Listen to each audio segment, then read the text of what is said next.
نبی پاک کی محبت کا تقاضا سمجھو، ایسا نہیں کہ وہاں دولت آئی نہیں۔ حضور تو فرماتے ہیں کہ اللہ نے خزانوں کی کنجیاں میرے ہاتھ میں رکھ دی ہیں، لیکن میں نے عرض کیا مالک ایک وقت روٹی دینا اور ایک وقت کا فاقہ دینا۔ کنجیاں خزانوں کی اللہ نے دی۔ جب تک آپ اپنا طرز زندگی، یہ جو بہت دنیا کا پیار ہے نا، بہت زیادہ مرنے کی ہرس، یہ بہت زیادہ جینے کی ہرس، تو اللہ تعالیٰ نے قرآن پاک میں یہودیوں کا طریقہ بیان کیا کہ وہ کبھی مرنے کی تمنا نہیں کریں کیونکہ جینے کی ہرس رکھتے ہیں۔ نبی پاک علیہ السلام کے غلاموں، طرز زندگی جب تک سادہ نہیں ہوتا اور جب تک یہ دنیا کے جھمیلوں سے کسی کو دولت دے کر پیچھے کر دیا جاتا ہے، کسی کو عہدہ دے کر چپ کرا دیا جاتا ہے، کسی کو اقتدار دے کر چپ کرا دیا جاتا ہے، رسول اللہ صلی اللہ علیہ وسلم کے سچے غلام، انہیں ایک بات کی سمجھ آ گئی تھی کہ ہمیں ہمارے رب نے کہا ہے قُلْ إِن كُنْتُمْ تُحِبُّونَ اللَّهَ فَاتَّبِعُونِي يُحْبِبْكُمُ اللَّهُ۔ اے محبوب آپ ان سے فرما دیں اگر رب سے محبت کرنا چاہتے ہیں تو آپ کی پیروی کریں، اللہ خود ان سے محبت فرمائے گا۔ جب رب بھی ان کا ہو جائے گا، جب رب بھی ان کا کی محمد سے وفاتوں نے تو ہم، یہ جہاں چیز ہے کیا، یہ لوح و قلم تیرے ہیں، اس کا کیا مطلب ہوا؟ لوح و قلم، قلم لکھتی ہے نا تقدیریں، مقدر فیصلے، تو لوح و قلم تیرے ہیں، اس کا مطلب یہ ہے کہ پھر رب کریم تیرے اوپر فضل کرے گا، اور وہ جن فیصلوں کی امت کو دیانت سے چاہت ہے اللہ اپنے فضل سے وہ فیصلے فرمائے گا۔ جب تک زندگی حضور کی غلامی کی طرف نہیں جاتی وہ اللہ تعالیٰ کی تائید نہیں پاتی۔ حضرت عبداللہ ابن حذافہ رضی اللہ تعالیٰ عنہ کو رومیوں نے قید کر لیا تھا، اور جب رومی آپ کو قید کر رہے تھے، پکڑ رہے تھے، جنگ میں کچھ موڑ ایسا آ گیا کہ بظاہر مسلمانوں کے قدم پیچھے ہٹ رہے تھے، تو 1000 آدمی نے، 100 آدمی نے مل کے آپ کے گرد گھیرا ڈالا اور بڑی مشکل سے آپ کو گرفتار کیا۔ جب بادشاہ کے سامنے لے گئے نا تو بادشاہ سے اس کا سپہ سالار کہنے لگا کہ بندہ ضائع کرنے والا نہیں، یہ بات سمجھیں آپ، ہماری طبیعت کے مطابق جو بندہ پورا نہیں اترتا ہم ضائع کر دیتے ہیں۔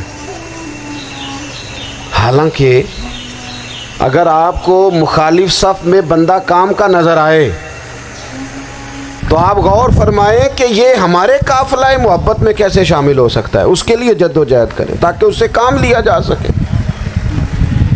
اس نے کہا، روم کے بادشاہ نے، بندہ ضائع کرنے والا نہیں۔ وزیر نے کہا بادشاہ سے، اس نے کہا کیا کریں؟ کچھ ایسا کریں کہ یہ معاذ اللہ ہمارے دین میں آ جائے۔ اور قرآن مجید نے واضح کہہ دیا ہے کہ یہودی اور عیسائی تم سے راضی نہیں ہو سکتے حتی تتبع ملتہم، جب تک کہ تم ان کے دین کی پیروی نہ کرو، ان کو کسی طریقے سے معاذ اللہ عیسائی بنایا جائے۔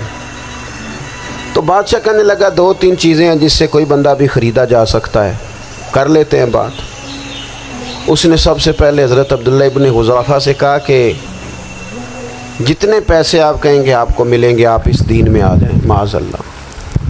تو حضرت عبداللہ ابن حذافہ نا، کچھ لوگ بڑے سیانے ہوتے ہیں، بردبار ہوتے ہیں، بعض باتوں پر غصہ نہیں کرتے، ہنستے ہیں۔ حضرت عبداللہ ابن حذافہ ہنس پڑے، فرمانے لگے تجھے کس نے بادشاہ بنایا، تو بڑا بیوقوف آدمی ہے۔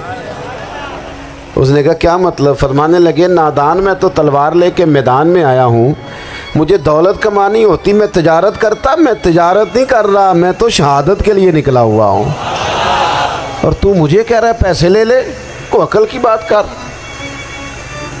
اس نے دوسری بات کی، اس نے کہا کہ میں بادشاہ ہوں، میرے نیچے جتنے بھی عہدے ہیں، وزیر، مشیر، وزیر خزانہ، جو آپ عہدہ کہیں گے آپ کو دے دیا جائے گا، آپ اس طرف آ جائیں۔ تو حضرت عبداللہ ابن حذافہ کہنے لگے پھر کہتا ہوں تو بڑا نادان ہے۔ فرمانے لگے میں حضور کا صحابی ہوں، اور صحابی ہونے سے بڑا عہدہ دنیا میں ہے ہی کوئی نہیں۔ صحابہ وہ صحابہ جن کی ہر صبح عید ہوتی تھی، خدا کا قرب حاصل تھا، نبی کی دید ہوتی تھی۔ کہا تو مجھے لالچ دے رہا ہے۔ اب انہوں نے ایک نئی چال چلی۔ وزیر کہنے لگا کہ میں ایک اور طرح سے معاذ اللہ کوشش کرتا ہوں پگھلا دینے کی۔ آپ اندر کمرے میں قید تھے تو وہاں ایک خاتون کو بنا سنوار کر بھیج دیا گیا۔ دوستو یاد رکھنا، تگڑا اور مضبوط جوان پتہ کون ہوتا ہے؟ جس کی نظریں پوری طرح اس کے کنٹرول میں ہوں۔ یہ علامت جوانی ہے۔ جس آدمی کا پوری طرح، دو لوگ دنیا میں کبھی کوئی کارنامہ سر انجام نہیں دے سکتے، ایک جو حرام کھاتا ہو، ایک جس کی نظر ناپاک ہو۔ محمد بن قاسم جب یہاں آئے تھے نا تو ایک دن بڑے پریشان تھے، تو ایک بزرگ کہنے لگے آپ کیوں پریشان ہیں؟ کہنے لگے راجہ دہر سے مقابلہ ہے اور ہماری فوج تو سندھ کے رستے بھی نہیں جانتی، زبان بھی نہیں جانتی، لڑیں گے کیسے؟ 2-4 دن کے بعد ان بزرگوں کی دوبارہ محمد بن قاسم سے ملاقات ہوئی تو بڑے خوش تھے۔ کہا اب آپ کیوں خوش ہیں؟ کہنے لگے وہ میرا مقابلہ نہیں کر سکتا، میں نے تحقیق کر لی ہے۔ کہا کیوں؟ کہنے لگے نظر کا گندہ ہے، اور جو نظر کے گندے ہوتے ہیں وہ میدانوں میں ٹھہرا نہیں کرتے۔ میدان کے لیے نکلنے کے لیے پاک جوانی کی ضرورت ہوتی، تطہیر مزاج ہونا ضروری ہوتا ہے، پاکیزہ افکار اور سچی اور سچی ستھری سوچوں کا ہونا ضروری ہوتا ہے۔ اس لیے فرمایا کہ میرا مقابلہ نہیں کر سکتا۔ حضرت عبداللہ ابن حذافہ کمرے میں تھے تو وزیر کی بیٹی اندر سجی سنوری پہنچ گئی۔ جیسے ہی آپ نے اس کفر کی چال کو دیکھا تو تیمم کر کے نفل شروع کیے۔ وہ ساری رات بیٹھی رہی، رب کا بندہ ساری رات عبادت کرتا رہا۔ عبادت بڑا سہارا ہے، مصلی بڑا سہارا ہے اللہ کے بندوں۔ صبح دروازہ کھولا، وزیر نے اپنی بچی سے پوچھنا چاہتا تھا رزلٹ کیا نکلا، تو وہ کہنے لگی پیچھے ہٹ جا، اب تیرا میرا تعلق کوئی نہیں، میں نے نبی پاک کا کلمہ پڑھ لیا۔ اس نے کہا میں نے بھی زمانہ دیکھا ہے، پر یہ کیا لوگ ہیں، کستوری کے بنے ہوئے، سندل سے دھلے ہوئے ہیں، کہ میں ساری رات کمرے میں رہی اور 100 اور 1000 آدمی جس جوان کا مقابلہ نہ کر سکے، اتنا طاقتور جوان کمرے میں رہا اور اسے نظر اٹھا کے نہ دیکھا۔ او کچا رنگ للاری والا جڑا چڑھدا تے لیندا رہندا ہے، اے عشق تیرے دا رنگ محمد چڑھیا پھر نہیں لیندا۔ میں کہا ایک دفعہ نظر اٹھا کے نہیں دیکھا، کمال ہو گئی۔ اتنے بڑے لوگ، اتنی بڑی سعادت مندی، فیروز بختی، معاملہ فہمی حد ہو گئی۔ اللہ اکبر۔ دوستو بادشاہ جب پوری طرح ہار گیا نا، اس نے کہا مار دو۔ تیل گرم کیا ایک کڑاہی میں، اور جب آپ کو اس میں ڈالنے لگے تو آپ کی آنکھوں میں آنسو آ گئے۔ بادشاہ کا خیال ہوا شاید نرم ہو گئے ہیں، کہنے لگا روئے کیوں؟ فرمانے لگے سوچتا ہوں جان ہی ایک ہے، کتنا مزہ ہے اس کی راہ میں جان دینے کا، کتنی لذت ہے اس کے نام پر مرنے میں، کتنا لطف ہے۔ جے تو چڑھیا اتے دار بھی نہیں تے جے تو وکیا عشق بازار بھی نہیں، تے ایڈا سستا سودا پیار بھی نہیں، تے ایڈا سستا لبدا یار بھی نہیں۔ کئی جنگل گانے پیندے نہیں، کئی دوزخ لنگنے پیندے نہیں، جے وہ اس ملوں بھی مل جاوے ایدوں سستا ہور بپار بھی نہیں۔ تے کچھ سمجھ نہ آوے لوکاں نوں وہ کادے نال شہید کرے، ڈٹھی یار دے ہاتھ تلوار بھی نہیں، پر او دا خالی جاندہ وار بھی نہیں۔ کہنے لگے ایک جان ہے نا، تو دل کرتا ہے ہزاروں ہوتی تو ایک ایک کر کے محبوب کے نام پہ قربان کرتا، جب میرے پاس ہے ہی ایک، کروں کیا؟ حضرت عبداللہ ابن حذافہ رضی اللہ تعالیٰ عنہ جب روئے اور بادشاہ نے یہ بات سنی تو بادشاہ اٹھ کے کھڑا ہو گیا، سارے وزیروں مشیروں کو کہنے لگا تم نے کہا تھا نا بندہ ضائع کرنے والا نہیں، یہ بھی ضائع کرنے والا نہیں۔ کہنے لگا میرا ماتھا چومو، تم جیسے لوگوں کو قتل نہیں کرنا چاہیے، آزاد کرنا چاہیے۔ عزیز اپنی زندگی سے نا یہ بہت زیادہ ہرس، ہوس، طمع، اور یہ کسی بات کی بھی ہو، ہرس صرف پیسوں کی نہیں ہوتی ہے، شہرت کی بھی ہوتی ہے، یہ بیماری انسان کو اقتدار کی بھی ہوتی ہے، تعریف کی بھی بیماری ہوتی ہے، یہ سارے نقص ہوتے ہیں لوگوں کو، اور معاذ اللہ بعض جبوں کبوں کے اندر بھی ہوتے ہیں، وہاں بھی پنپتے ہیں۔ اپنی زندگی جب تک اس سادگی میں نہیں لاؤ گے جو رسول پاک نے عطا فرمائی ہے، جب لوگ آسانیوں میں پوری طرح الجھ گئے تو پھر وہ دور ہوئے اور کفر چڑھ گیا۔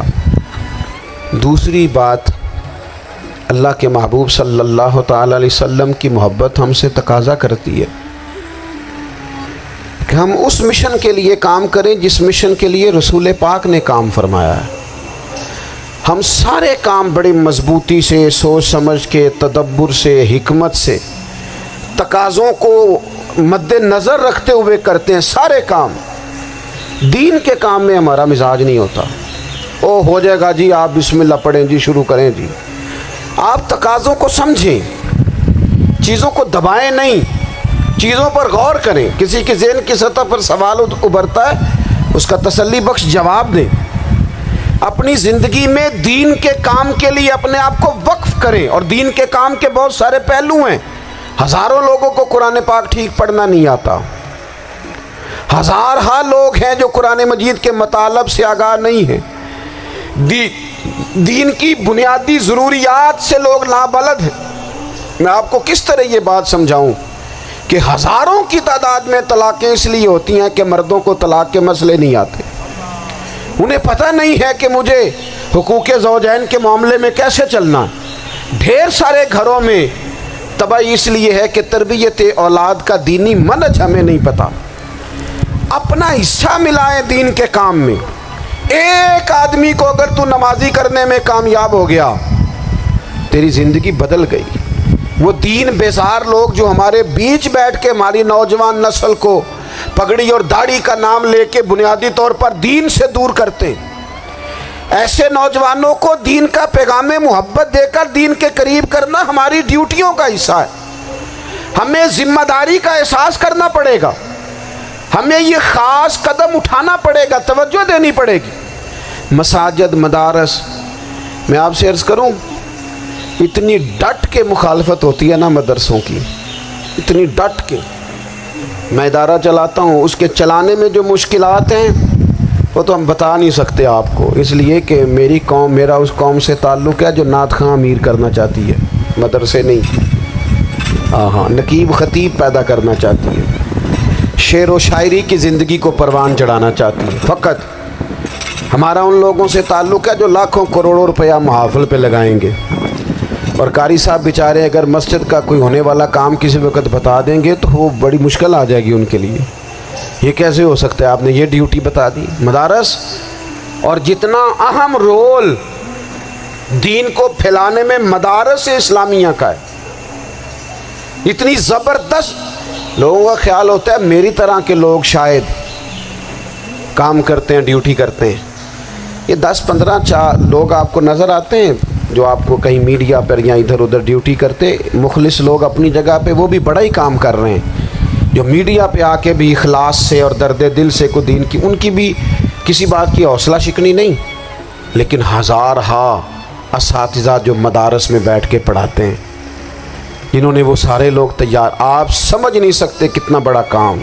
حفظ کا استاد جو ہوتا ہے نا، اس کی ڈیوٹی 24 گھنٹے ہوتی ہے، فجر سے پہلے، اور اس نے بچوں کو اٹھانا ہے۔ تنخواہ تو ہم انہیں دینا نہیں نہ چاہتے جی، تنخواہ نہیں دے دی انہوں نے، ہمیں مولوی امیر نہ ہو جانا، مولوی نو تے سوٹ بھی 27ویں والی رات دے ہے تاکہ کدھر سوان کے عید والے دن پا نہ لوے، چونکہ 27ویں تو بعد تے درزی پھڑتا ہی کوئی نہیں، کیوں حضرت ایسے ہی ہے نا، اس وقت تو نہیں نہ لیتا، تو ہم چاہتے ہیں مولوی ہماری مرضی کے ہماری طرح کا سوٹ نہ پہن لے۔ مدارس کی مضبوطی آپ یہ دیکھ لیں، یہ صلاح الدین ایوبی کا تعلق بھلا کس چیز سے تھا؟ غوث اعظم کے مدرسے سے۔ حضور غوث اعظم کے مریدوں کی جماعت اس کے ساتھ شامل تھی۔ کون لوگ تھے جنہوں نے مدارس سے فیض پایا؟ رازی اور غزالی، حضور غوث اعظم، خواجہ اجمیر، یہ سب لوگ مدارس کے لوگ ہیں۔ کمزوریاں ہیں، غلطیاں ہیں، بہت ساری چیزوں کی اصلاح کی ضرورت ہے، لیکن یہ دین کا بہت بڑا قلعہ ہوتا ہے مدرسہ، لیکن اس کی مخالفت کی جاتی ہے۔ مجھے بتائیے، اگر مدرسوں میں کمزوریاں ہیں تو کالجوں یونیورسٹیوں میں نہیں ہیں؟ ہم نے کبھی مخالفت کیا بند کر دو سارے؟ لیکن لوگوں کا جب خیال آتا ہے، جب ہمارے ایک سابقہ وزیر صاحب تھے سر راہ، کسی دعوت میں میری ان سے ملاقات ہو گئی تو انہوں نے کہا مدرسوں کا کردار کیا ہے آج کے ماحول میں؟ میں نے انہیں کہا کہ مختلف کورسز آپ کراتے ہیں نا، تو اس کے لیے پھر مختلف ویکنسیز ہوتی ہیں، جہاں بچوں کو مدرسے کا کورس کرایا جاتا ہے تو استاد بننا ہوتا ہے، اس نے خطیب بننا ہوتا ہے، مسجد کی ڈیوٹی کرنی ہوتی ہے۔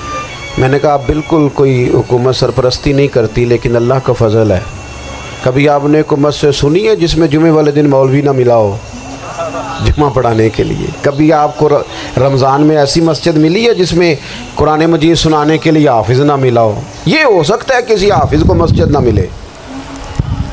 تو مدارس کے ذمے جو کام تھا مدارس نے جم کے کیا ہے اور ڈٹ کے کیا اللہ کے فضل سے۔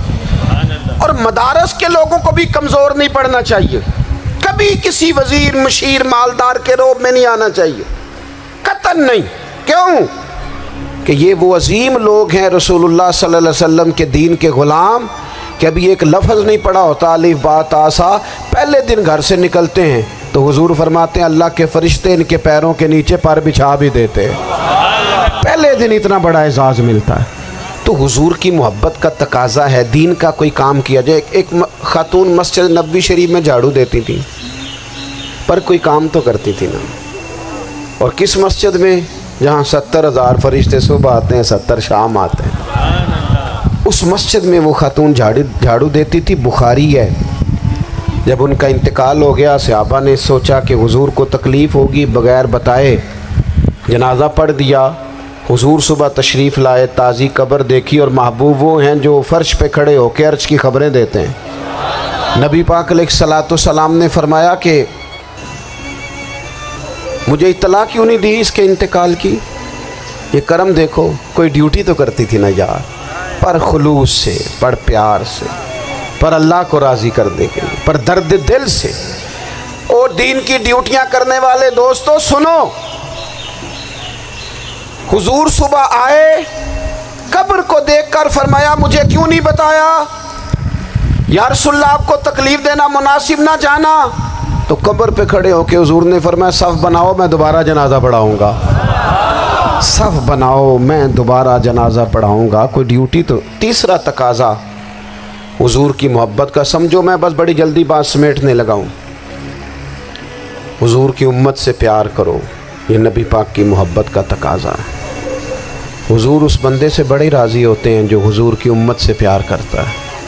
آپ کو پتہ ہے حضرت جبریل امین علیہ السلام نے معراج کی رات حضور علیہ الصلوۃ والسلام سے عرض کی تھی کہ اللہ کی بارگاہ میں عرض کیجئے گا میری بھی ڈیوٹی لگ جائے آپ کی امت کے ساتھ محبت کرنے پر۔ تو یہ کیوں کہا تھا انہوں نے؟ علماء نے لکھا اس لیے کہا تھا کہ حضرت جبریل بھی جانتے ہیں کہ حضور کی امت سے محبت کی بات کی جائے نا تو نبی پاک راضی ہوتے ہیں۔ امت سے پیار کرو گے نا، امت سے، ایک صرف بات کا خیال رکھنا، عقیدہ برا ہو تو بات دوسری ہے، ورنہ میرے محبوب کی امت کا ایک ایک شخص جو مدینے والے کا کلمہ پڑھتا ہے، جو حضور کا غلام ہے، اس کے بارے میں اپنے دل میں گنجائش رکھنا، پیار رکھنا، وارفتگی رکھنا۔ اور دوستو یہاں لوگ کس کس طرح گروہوں کو، جماعتوں کو سپورٹ کرتے ہیں۔ نبی پاک نے اس امت کی کثرت پر فخر بیان کیا، اور حضور فرمانے لگے 120 صفیں جنتیوں کی ہوں گی، قیامت میں 80 صفیں صرف میری امت کی ہوں گی۔ میں کثرت امت پر فخر کروں گا۔ ان لوگوں سے پیار کرنا ہے، ان کے دکھ درد کو سمجھنا ہے۔ پتہ ہے آج کیا ہوتا ہے؟ آج ہمیں نا مختلف چھوٹے چھوٹے ملکوں میں بانٹ دیا گیا، تو ہم کسی دوسرے مسلمان بھائی کا درد نہیں محسوس کرتے، ہم گھروں میں نہیں محسوس کرتے۔ پڑوسی پر ظلم ہو رہا ہو تو ہم کہنے پتر ساڈا نہیں مسئلہ، یہ مسئلہ ہے، تینوں کی لگے۔ حالانکہ پڑوسی کی آگ اس لیے بھی کسی وقت بجھا دینی چاہیے کہ پڑوسی کی نہ بجھائی جائے تو اپنا گھر بھی زد میں آ جاتا ہے۔ آج امت مسلمہ سے ہمیں بس لگا دیا گیا اپنے حصے کی روٹی کماؤ، اپنے حصے کی کوٹھی بناؤ، اپنے حصے کی گاڑی خریدو، اپنے حصے کا کام کرو۔ امت کا درد، امت کی بات، وحدت امت کا تصور، امت کا دوبارہ سے وہ شان ارسل رسولہ بالہدی ودین الحق لیظہرہ علی الدین کلہ، وہ تصور کب ہوگا؟ اس وقت ہوگا جب ہم بات امت کی کریں گے۔ نبی پاک علیہ السلام نے فرمایا مسلمان کی مثال ایک جسم کی طرح ہے، جسم کے ایک حصے کو تکلیف ہو تو سارا آزمائش میں آ جاتا ہے۔ مجھے بتاؤ یہ انگلی درد کرتی ہو، یہ انگلی جسم کا حصہ ہے نا، تو میرا خیال ہے دماغ یہ کہہ دے گا کہ انگلی کی درد ہے نا مینوں کی لگے، دل کہہ دے گا کوئی نہیں ٹینشن لینے انگلی کا مسئلہ ہے نا۔ ایسا نہیں ہوتا، بلکہ جب انگلی میں درد ہوتی ہے تو دماغ منصوبہ بندی کرتا ہے کہ اس کا علاج کیسے ہو سکتا ہے، دل پریشان ہوتا ہے، پیر چل کے جاتے، ہاتھ وہ دوائی وصول کرتے، دانت اسے چبا کر، حلق اسے نگل کر، معدہ اسے ذخیرہ کر کے جسم میں پھیلاتا ہے، پھر جا کے انگلی شفا پذیر ہوتی ہے۔ ایک حصے کو درد ہو تو سارا حصہ کام پہ لگ جاتا ہے۔ اسرائیل اگر تکلیف دے رہا ہے فلسطینیوں کو تو ہونا چاہیے تھا نا بعض مسلمان حکمرانوں کو نیند نہ آتی، وہ درد دل محسوس کرتے، ہونا چاہیے تھا نا کہ بعض لوگ یہاں ہم کیا کرتے ہیں بھلا بیٹھ کے، اب تو مجھے بعض چیزوں سے کوفت بھی ہونے لگا، ہم دیتے ہیں بیان مذمت، آپ کے بیان دینے سے کیا ہوگا؟ فلانے نے بھی بیان دے دیا، فلانے نے بھی کلپ دے دیا، یہ کیا کر رہے ہیں؟ یہ تو آپ زندہ رہنا چاہتے ہیں۔ وہ جس طرح آج کل ہمارے ہاں بہت ساری چونکہ جماعتیں ہیں تو کشمیر ڈے آتا ہے نا تو مل کے ریلی نہیں نکالی جا سکتی، سوال نہیں پیدا ہوتا، کیونکہ ہمیں جماعتوں کو زندہ رکھنا ہے۔ اس جماعت کی خبر الگ لگنی چاہیے، اس جماعت کی خبر الگ، تو ایسے کوئی انقلاب آئے گا؟ یاد رکھنا امت کو پوری کو ایک طاقتور آواز بننا پڑے گا،